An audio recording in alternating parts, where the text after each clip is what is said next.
Good morning, Facebook. All you amazing, beautiful, gorgeous people out there.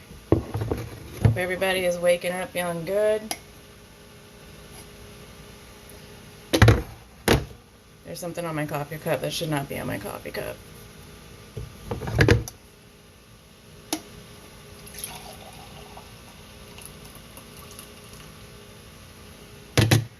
Good morning, good morning. I see that 2 people are watching. It won't tell me 3 people. It won't tell me who it is quite yet.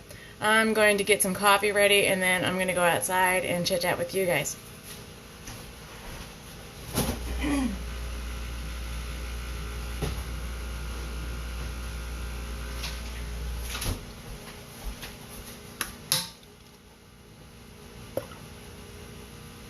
I see Jeremy on.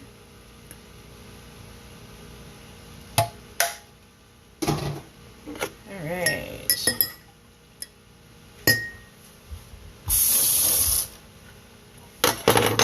Alright, so I'm going to get my stuff together and try to get outside.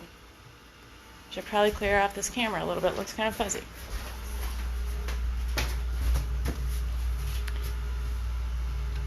How you doing, Jeremy? My door is locked. Got it. It wasn't really locked. It was just like stuck shut. So, look how pretty the sky is. How awesome. So fun.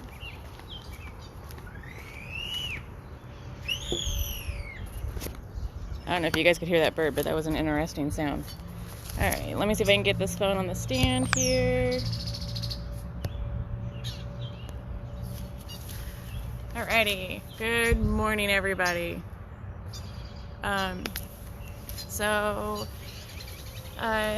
This morning I was trying to figure out, hey James, this morning I was trying to figure out what exactly I wanted to talk about. And I know this week I've talked a lot about recovery in general. To me, like I said yesterday, recovery is a broad spectrum of things. It's not just whenever you normally think about recovery, you normally think about drugs and alcohol. And I just want to say that recovery is a lot more than that. For me, recovery starts in my headspace. It's a mental transition that I have to go through. And so even though I've been talking about it all week, I just felt the need to talk about it some more. The reason is because over this past week, I've been doing these videos and I've been getting an amazing response from people. People reaching out and telling me the stuff that they're going through, and people sharing their struggles with maybe their eating disorders, or with, they've lost people in their lives because of suicide or overdose. And I wanted to, even though I've talked about it all week, I wanted to bring it up again because yesterday after I went live, I was on Facebook and my Facebook started blowing up about these 2 amazing, beautiful women who within 24 hours of each other had both relapsed, and they both, they didn't make it. And one of them I knew, one of them I didn't. So even though I've talked about the dangers of suicide and depression and relapse, whether it's with your drug addiction or whether it's, good morning, Don, whether it's with your drug addiction or whether it's with a mental relapse, that's something that can happen for people who deal with mental illness. Whatever the case may be, again, I know I've said this all week, please, please, please reach out to somebody before you do something. And for those of you that if there's somebody in your life that is reaching out, just try to be that listening ear. They just need somebody to talk to. They just need somebody to say, I hear you. And it could be a game changer. So with saying that, I'm going to take a drink of my coffee. Hold on just a second. Hold on. And so this morning I got on the computer and I was starting to think, what are the statistics on relapse? And again, relapse not just with drugs and alcohol, but relapse with mental illness. So I started doing some homework, I guess you could say. And let me get to that page. So what I found was there was 2 different numbers that I came up with. One was that people with drug and alcohol addiction, between 40 to 60% of them do relapse. It said it was common, and I want to take a moment to say, even though it may be commonplace for those of us who do deal with drug and alcohol addiction, there I go touching my face again, every day. Anyway, sorry. Even though some of us do deal with drug and alcohol addiction, and it might be commonplace for us to relapse, I just want to explain to you that it is absolutely no way, shape, or form a requirement. You don't have to relapse. In my personal story, I did relapse several times before I got my act together. And that is absolutely unnecessary. With my personal experience, it's because I didn't want to do the work it took to stay sober. I wanted to do it my way. And whenever things are in my control and I don't let the universe be in control, when I don't cooperate, things go crazy. They don't work out well. So I just want to make sure that even though I'm talking about relapse a lot here lately, it is absolutely not necessary. I know people that have gotten sober from drugs and alcohol and have stayed that way from day one.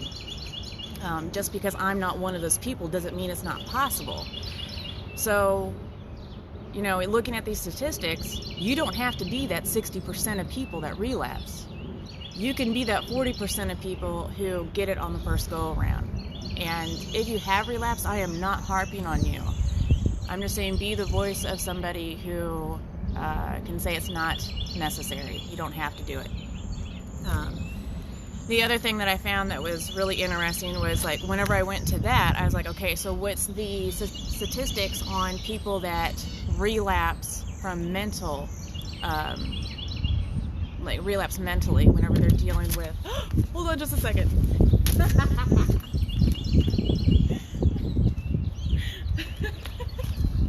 My papers just took off flying. All right, so the downside of going live, right? So whenever you are talking about mental relapse, that could be somebody who deals with mental illness, and I've been doing this all week. I can honestly say I haven't documented me having a mental relapse. I've been going live all week at 8 a.m. So if you go back to Monday's video, you're going to see me in the middle of a mental relapse. That's what that looks like. That depression, that fog, that anxiety. And I've been in recovery. Hey, Jerry. Hey, Marcy.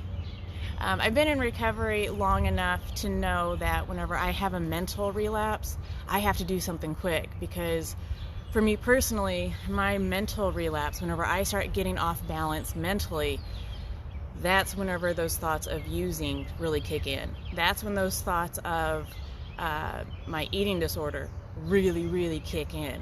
So for me, it all starts with my mental health. And the statistics of people that are dealing with mental relapse, like what are the statistics of that? It popped up 85%. 85% of the people that are dealing with mental illness, at some point in their life, 85% of those people are going to relapse. So I dug a little bit deeper. What does it take? What are some of the common factors in somebody's life that can cause a mental relapse? And those were the papers that are just blown across the my driveway here. Jerry, happy Friday. Keep up fight, Rachel. You're a strong person. Thanks, sweetie. Love you so much. And I gotta say, I really appreciate all the love that I get from everybody. Just know, like, I am one voice. I am one voice of somebody who is talking about this stuff. And, I represent millions of people. So I'm not trying to say don't tell me I'm doing a good job, because I do need to hear it. I feel like this last week I've stumbled upon something that can really help other people. I'm just saying, like, just understand that I represent so many more people. I'm just happen to be ballsy enough to get on Facebook Live and talk about it. There are so many other people that are just so scared and don't feel like they can be heard. So keep sending me the love, but make sure you're sending that love out to other people too. Marcy, good morning. Making coffee, trying to come alive. I hear you, girl. I hear you. This is my first cup of coffee. Like, it's a godsend. All right, so back on topic. So what were some things that can cause a mental health relapse? And I'm going to just read these off. I normally don't read from the paper, but I really, like, I was just studying this morning and wanted to print it out and share it with you guys. My thought now with having these two beautiful women here lately relapse and overdose, I just felt like I really need to raise the alarm here, because unfortunately with what we're dealing with, I get the feeling things are going to get a lot worse before they get better. So things that can cause a mental health relapse: stopping medication suddenly or not taking your prescription at all. Now, yesterday I talked about how, for me personally, whenever I started recovery for my mental health, I was on prescriptions. I was on a lot of prescriptions, and I needed to be. I needed to be on those prescriptions. I was so unbalanced, so unhealthy. It was so ugly where I was at. Good morning, Adam. Good morning, Charles. It was so... I was way off the beam, and I got some delusional thinking that, oh, I feel a little bit better now. I don't have to take my meds. And so I would completely go off of them. I would go off the rails, right? I wouldn't talk to my doctor about this, because that's how you're supposed to handle this. Instead, what I would do is I would just stop taking them because I'm feeling a little bit better. And I'd be all proud of myself. I've gotten off my meds. And then the next thing I would notice is that about a month into not taking my medications, I am insane again, absolutely insane, having to go to my psychiatrist, having to go to my therapist, having to go to my counselor, having to get back on a whole new medication regime and starting all over again. And I can say, whenever you just go off your meds, I have rarely seen it work successfully. Now, I am off my prescriptions today, but, hey Danny, I am off my prescriptions today, but I am able to do that because it took me 2 years working with my doctor to get off all of my medication. That's a long time. It wasn't just something that was overnight. So doing it the right way, I am able to achieve that goal. Now, I didn't mention this yesterday, but just because I'm off my prescription medication now, and I'm well balanced now, at any point, if I start getting off balance and I can't do my coping skills like I did this week to get back on balance, then I'm going to go back on prescription medication. Just because that's not my preferred method, it's a method that works, and I know it works for me. So whenever if that time comes, I will absolutely get back on my medication. So for those of you that are on antidepressants or anti-anxiety medicine, I am not judging you in any way. Please, please, please keep taking your meds. Set an alarm, whatever you have to do. Take those meds and take care of you so that you can be a loving light to everybody around you. All right, so I'm done with my take your meds talk. Okay. Engaging in substance abuse.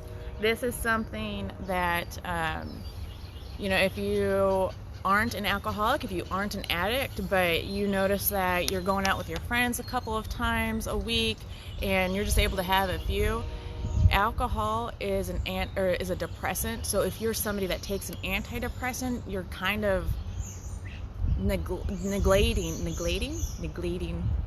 Y'all know what I'm trying to say, right? You are sabotaging your medicine that you're taking. So that's something to be mindful of. I'm not saying don't go have a drink. I'm just saying be aware of the fact that whenever you go out and have a few beers with your buddies and stuff, that it could actually have an adverse effect on your medication and how you're handling yourself. Conflict in relationships, like a breakup. That's something else that can totally send you off the edge. And it could be conflict not just with a breakup in your relationships. Hey, Amy, good morning. But it could also be maybe a conflict with your mom or one of your siblings. Maybe even with a friend. That's something that can throw you mentally off balance. And again, I'm just trying to read these off just to make people aware, like, just the little things can send you off. The reason I'm pointing this out is maybe if you start getting off balance, maybe you can catch it and you can do some coping skills to help. Other health problems or concerns, not following through with a treatment plan. Maybe another day I'll talk about what a treatment plan is, because it's actually pretty useful. So the next ones I'm going to read, I'm just going to read them off really, really quick because I feel like I'm spending a lot of time here. But these next ones I feel apply to all of us right now in dealing with this virus. Okay, so things that can send you on a mental health relapse. Even the healthiest of people have days where they're mentally off. So this is what we're talking about here. Being under stress at work or losing your job. How many of us are out of work right now? Illness or death of a loved one. We are all dealing with this fear of this virus. Financial difficulties, including losing your home. Now, maybe we haven't lost our home, but we are all dealing with financial difficulties if you've lost your job. Like, we're all going through this. Loss or grief. Loss or grief does not have to be the death of somebody. Loss or grief can be something as simple as, for me personally, not being able to open my studio. I feel a loss there. I'm feeling grief there with not being able to open my studio. So for those of you, maybe you go to church and you can't go to church on Sunday morning. You're feeling some loss, some grief. You're not being able to get connected with your tribe. For those of you that are in recovery, maybe you can't make it to your 12-step meetings. You're going to feel some loss and grief there. So this is what they're talking about. It doesn't necessarily have to be a death of a loved one. Conflict among loved ones, I've talked about that already. An unpleasant event such as perceived failure, disappointment, or criticism. We are all kind of sensing this perceived failure that this virus is bringing. And then other stressful events. We're all dealing with stress right now. So those are some triggers that we all are going through right now, which is why I wanted to kind of make this video. I don't know why my OCD just got me. I had to straighten the camera. Okay, anyway. So what are some common signs of a mental relapse? Sleeping problems, feeling tense, nervous, or hostile, isolating or social withdrawal, confusion or nonsensical speech, noticeable appetite or weight changes, increase of paranoia or hallucinations, and taking risky behaviors. So, if you're experiencing some of the triggers to a mental relapse, and now you're starting to notice that you have some warning signs, what do you do? All right, we've talked about some coping skills a little bit throughout this week. We've talked about balloon breathing. We've talked about meditation. We've talked about reaching out and contacting somebody. So there's other things you can do, like going for a walk. You can make sure that you're setting time to sleep, because we do need sleep. Man, I could really go into this a little bit more, and I'm going to. All right, so whenever we're stressed and we're overwhelmed and we have anxiety, we actually start to produce this nasty little hormone called cortisol. And cortisol produces some harmful, toxic chemicals in our body called cytokines. All right, so these cytokines actually are very harmful to us, and whenever we have a bunch of them, it totally throws our whole body, our mental, our physical, like it throws everything off. The best way to combat those cytokines is getting sleep. I am somebody that deals with insomnia a lot. In fact, last night I didn't go to bed until about 2 a.m. and then I turned around and woke up at 5 a.m. So I get it. Now, with all that being said, I still make it a point to take a nap during the day. If I'm tired, I go to sleep. I talk to my kids, they help me out, and it's one of those things that I know that's important to me. I know I don't get the sleep I need. I understand what's chemically, hormonally going on in me whenever I'm under stress. So I make it a point to really take care of me, and sleep is one of those things. Eating well. I've also talked about my eating disorder, and even though I fight with myself, like I don't want to eat, I make sure that I am hitting, as close to 2,000 calories a day. If I have under 1,000, like there's an issue. And that issue might be I'm just stressed. I'm hitting one of these emotional triggers that is causing me to want to have that mental relapse, and I really have to put myself in check. Thinking healthy and staying positive. Those are some other things. So something else I wanted to point out is, like, whenever we're dealing with all of this stuff, what can make this worse instead of making it better? Hey, Eric. A thing I like to call this future tripping. Future tripping is whenever you start thinking about your day or whatever's coming up or anything that's in the future, and you start freaking out. You're snowballing this like crazy. So instead of doing that, take a deep breath, relax, understand that you are worried about something that may not even happen. I've been there, I get it. But that's one of those trigger signs of a mental relapse. How are you thinking? Are you thinking as a best positive outcome, or are you thinking stressed out, worried, and your anxiety is climbing? One of those are going to serve you well, and one of them aren't going to serve you at all. So again, I know that this week I've done a lot of preaching on relapse and taking care of you, but I just felt like it was really, really important.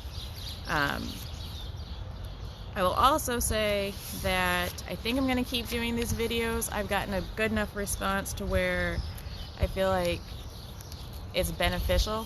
Hey, Katie. So I'm probably going to keep doing these videos and just see what happens. I will say that I started this with the intention of seeing if I could get myself out of my funk.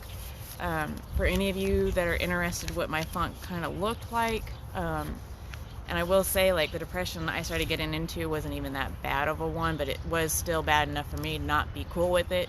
That was Monday's video. So Monday's video I got on there was talking about how depressed I was, how off I was. And I can say by doing my little attitude of gratitude every single day, talking with you guys, that my little experiment has absolutely, definitely worked. I have made it a point to get outside. I've made it a point to get sleep. I've made it a point to really eat and take care of myself. I've reached out to my friends. I have made it a point to build myself up. And if you go to Monday's video versus today's video, there's a drastic, I think there would be a drastic difference from just a matter of 5 days of positive thinking and taking care, that self-care that we all need right now. So now I'm going to go into my attitude of gratitude. And I think next week whenever I do this, I'm going to keep doing attitude of gratitude, but I think I'm going to change it up just to show that there is no right or wrong way to do attitude of gratitude. You just got to do it. So the one that I did this week was name one thing that you are looking forward to today. One thing that I'm looking forward to today is, man, it's really nice out already. I'm probably going to go outside. Yesterday we went hiking, my son and I and my boyfriend, and we went to some caves, and that was really, really cool to be able to do that with my son. But I definitely got outside and soaked up some air, spent about 5 minutes watching some hawks like just soar by the river road. It was absolutely gorgeous. My soul really, really needed that. So today, since I enjoy being outside so much, I'll probably make it a point to get outside at some point today. And you know what? It's Friday. What's not to love about a Friday, right? Am I right? I'm right. Okay. 5 people in your life that you are thankful for. 5 people. Again, I say this every single time when it comes to this part. I just go blank. 5 people. I'm going to go with some people that are like-minded individuals like me. And if you're one of those people, you'll understand what I'm getting ready to say. So,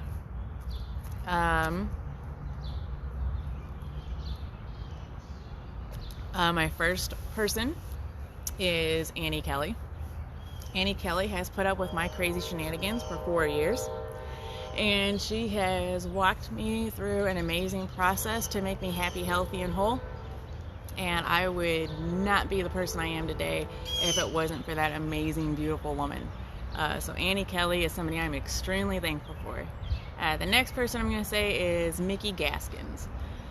Mickey Gaskins has also known me for 4 years.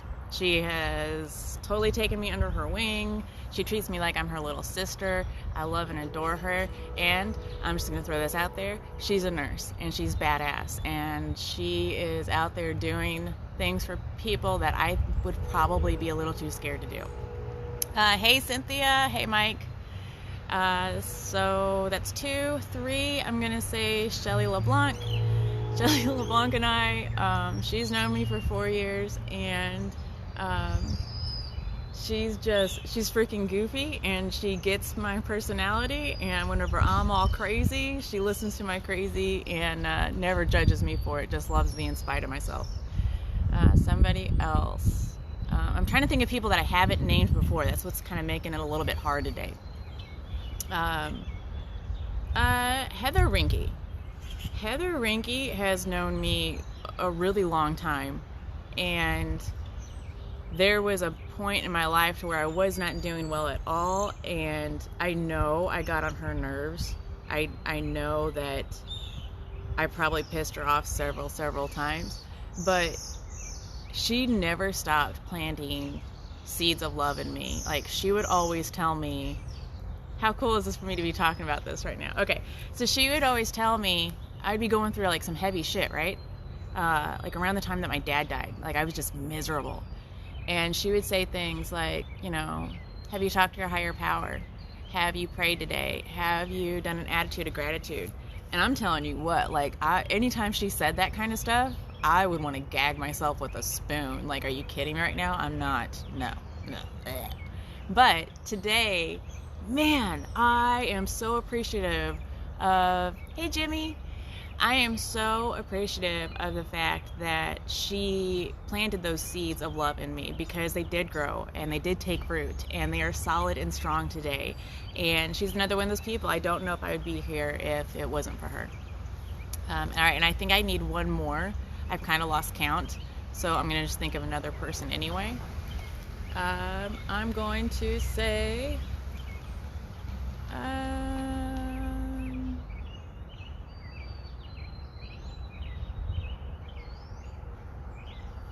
I'm gonna say Cindy. Cindy is somebody I've known for, again, 5 years, and I have watched her and her journey, and she inspires me, even though she probably doesn't realize that, but she's always has a smile on her face, and she's always able to give me a big hug, and that's something that I really love and miss. And as soon as this social distancing shit is over, like, I cannot wait to hug the people that I haven't been able to see. All right, so those are my 5. Sorry it took me so long. One accomplishment from yesterday that you are proud of. Yesterday, I guess it's probably the hike that I went with my son and my boyfriend. I think that was really, really good for me. It's also really good that I spend time individually with my kids whenever I can. And when having a 16-year-old, sometimes it's hard to find things that we have in common. But yesterday we were able to have such a good time and explore, and all of us act like little kids playing in the woods. So I'm pretty proud of that.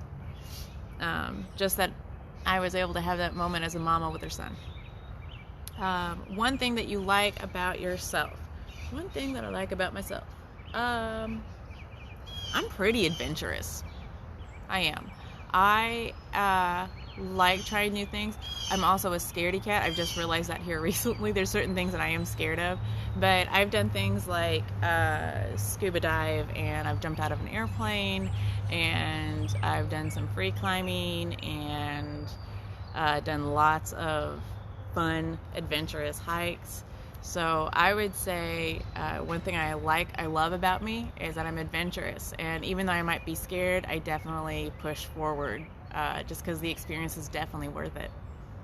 And then number 5, what is your intention for the day? My intention for the day is, I want to have fun today. Monday, I was totally depressed.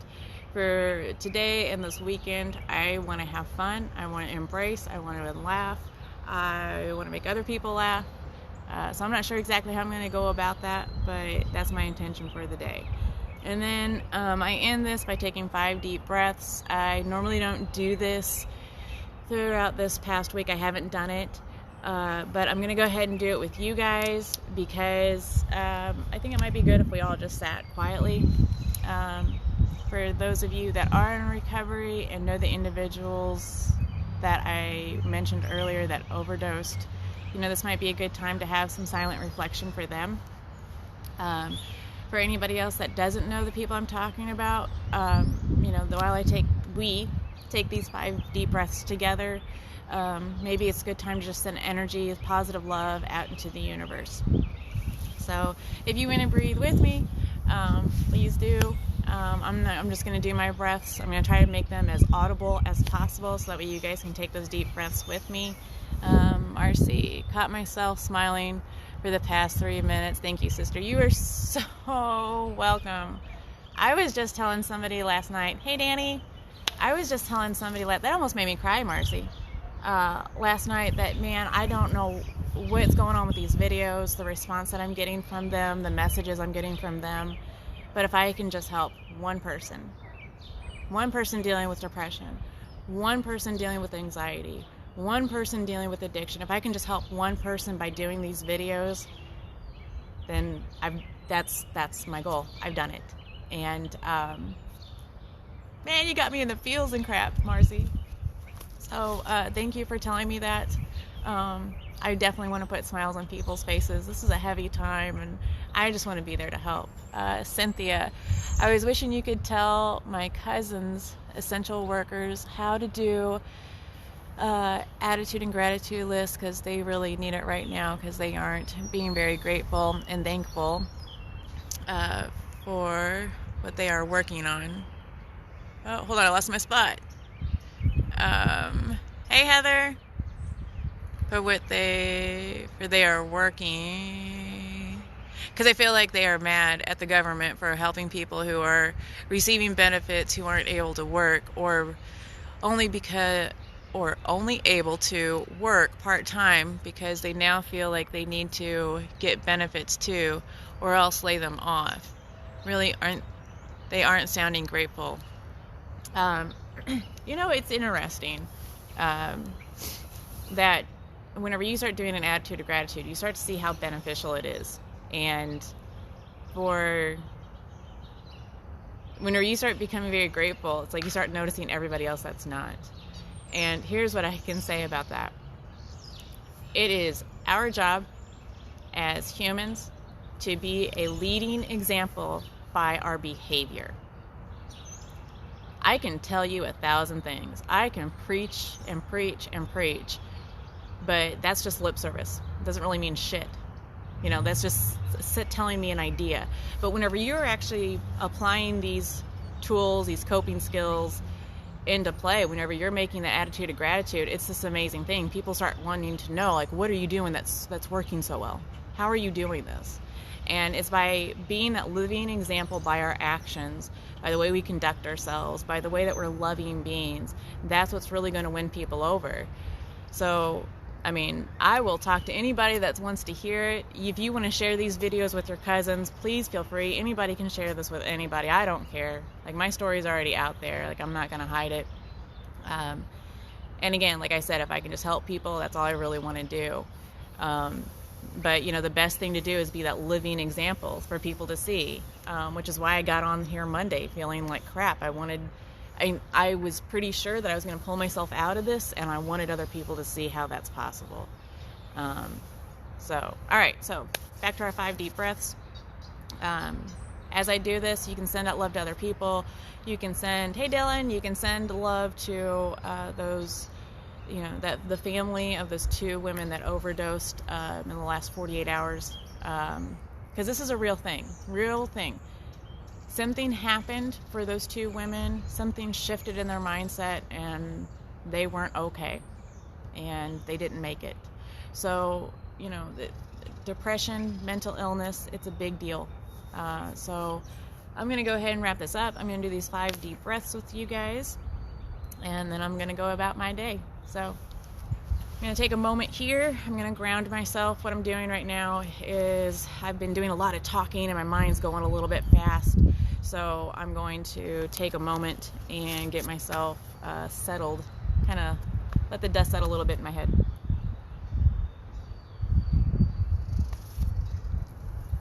All right, and as I'm taking these deep breaths, something else I'm going to do is I'm going to listen to my surroundings. I don't know if you guys can still hear the birds out here, but they're pretty noisy from where I'm at. When I take my deep breath, I'm going to pull it in through my nose and out through my mouth. Hopefully you guys will be able to hear that happen. So join me if you want. If not, I will see you guys later. All right.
Alrighty, so those are my 5 deep breaths. It's amazing how breath work for me can really mellow me out, really calm myself down. I don't know if I'll be on here tomorrow at 8 a.m. I'm thinking about taking weekends off, so I might pop on just because I've gotten into the routine of it, and maybe I won't do a whole spiel on mental illness or recovery. Maybe I'll just get on here and do a gratitude list. I'm not sure. I'm still winging this. I will definitely, without a doubt, be here on Monday morning at 8 a.m. for those of you that want to come check it out. Go do something today that's going to put a smile on your face and a smile on somebody else's. I love you all. Have a wonderful, blessed day. Hold up. Cynthia, your grateful and gratitude videos have helped me, because before I was getting upset that I was only working part-time and having to wait hours. It's very hard. Anyway, it tells me to hit more. I have to refine where I'm at. Sorry guys. To receive taxes. Yeah, everybody's really stressed out about finances, Chicky. I can totally relate to that. Absolutely. It's another good reason why those 5 deep breaths at the end help so much. I will definitely keep these videos coming Monday through Friday, and maybe throw something sporadically on the weekends for you guys. Thank you so much for expressing how much you appreciate that, because that encourages me to keep doing this. And like I said, if you guys want to share any of these videos, please feel free. I love you all, but have a wonderful, blessed day. Namaste.